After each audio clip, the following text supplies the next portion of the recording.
நம்ம வந்து நிறைய விஷயங்கள் பார்த்துருப்போம். ஆதி ஸ்வேதாவோட இஷ்யூவில் வந்துட்டு ஃபர்ஸ்ட் ஆதி வந்து கிளைம் பண்ணாரு ஸ்வேதா என்னோட ஒய்ஃப் அப்படின்னு சொல்லிட்டு. ஸ்வேதாவுமே நிறைய இடங்கள்ல வந்து நிறைய ஸ்டேஜில் வந்துட்டு அவரை விட்டு கொடுக்காம வந்து அவரை பற்றி அவரோட பேரை வந்து ரெஜிஸ்டர் பண்ணிகிட்டே இருந்தாங்க.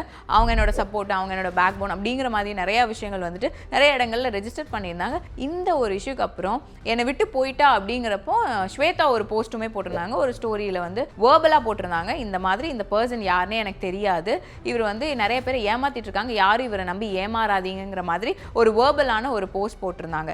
அதுக்கப்புறம் தாமரை வந்து ஸ்வேதாக்கும் ஆதிக்கும் நடுவில் பிரச்சனை. ஆதி எங்க கூட தான் ரொம்ப நாள் தங்கி இருந்தாரு.